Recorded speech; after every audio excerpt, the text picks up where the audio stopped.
majstrov Slovenska hokejbale. Áno, odozdám primátorovi.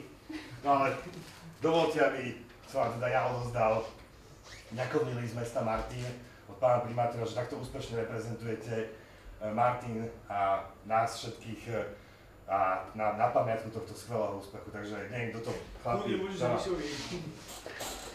Srdečne gratulujem.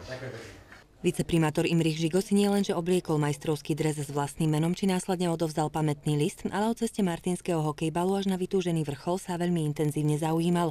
A je pravda, že viackrát bez slova krútil hlavou, ako sám priznal od úžasu. Pre mňa to je naozaj zážitok. Dres s vlastným menom som ešte nemal a naozaj chlapci ma veľmi prekvapili, lebo prišli sme im poďakovať a bolo to skôr na nás, aby sme im niečo odozdali.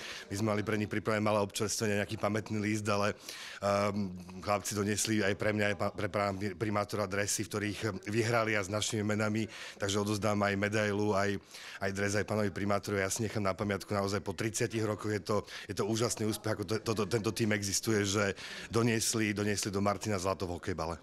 My sme veľmi radi aj za celé mužstvo, že sme tu mohli byť a že nás pán viceprimátor prijal a veľmi si to všetci vážime. Takže je to aj také zadosťučinenie pre nás, že niečo sme pre to mesto možno urobili. Je to úžasné, naozaj majú 6 strieborných medailí, 3 bronzové a prvýkrát zlato. Bolo ich 7-krát vo finále, na 7-krát sa im to podarilo. Tento rok majú 30. výročie vzniku klubu.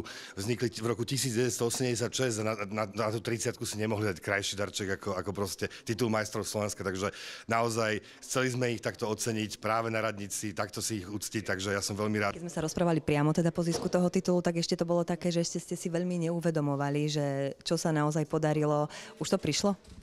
Asi hej, ale aj tak je to stále také, že možno aj dnes máme takú tímovú chatu, kde by sme vlastne ten titul chceli oslaviť, tak aj tam nejakým spôsobom budeme ešte nejaké ocenenia odozdávať chalanom tým, čo si tu vlastne zaslúžia. A vlastne aj celému mužstvu som pripravil také malé prekvapenie, takže, ale určite už si to uvedomujeme, ako strašne veľa ľudí nás v meste stretáva a gratuluje nám. Pre mňa je to veľmi príjemné, že keď niekde prídem, tak či už z vašej televízie alebo z novín ma ľudia spoznávajú, takže je to príjemné a uvedomujeme si to, že sme niečo dokázali. Okrem toho, že hokejbalisti budú mať s príchodom novej sezóny pred sebou veľkú výzvu, keďže sa hovorí, že obhájiť zlato je ťažšie ako ho získať, ešte predtým by chceli ako majstri Slovenska nielen naše mesto, ale celú republiku dôstojne reprezentovať na nadchádzajúcom svetovom pohári. Čo sa týka zloženia kádra, ktorý tam pocestuje, či cieľov v tomto už majú jasno, zahmlieva sa to len v otázke, či bude za čo ísť reprezentovať. Tak ten svetový pohár sám o sebe, hrá sa to v nemeckom Heilbrone, ktorý je nejakých 900 km odtiaľto a keďže musíme ísť nejaká 30 členná výprava, čo sa týka iba hráčov a vedúcich mužstva, tak je to samo o sebe veľmi finančne náročné. Keď sme rátali také približné náklady, tak minimálne budeme potrebovať nejakých 6-7 tisíc eur a to už je pre nás taká položka, s ktorou sme nerátali. Je to v podstate nejaká tretina nášho bežného rozpočtu na sezónu, takže budeme sa musieť aj touto cestou ako obrátiť na tých sponzorov. Niektorí nám už prislúbili vlastne už po tom úspechu, čo sme získali, že nám nejaké peniaze ako dajú, ale ako každopádne, ak by sa niekto našiel, boli by sme veľmi radi, že aj touto cestou by som ich chcel poprosiť, že ak teda nejaký sponzor by mal záujem sponzorovať hokejbal, tak by sme boli radi. A táto nejasná situácia zaujala aj samotného Imricha Žiga. Sám chce totiž priložiť ruku k dielu a teda aj vďaka jeho slovám začína mať Nemecko opäť o niečo reálnejšie kontúry.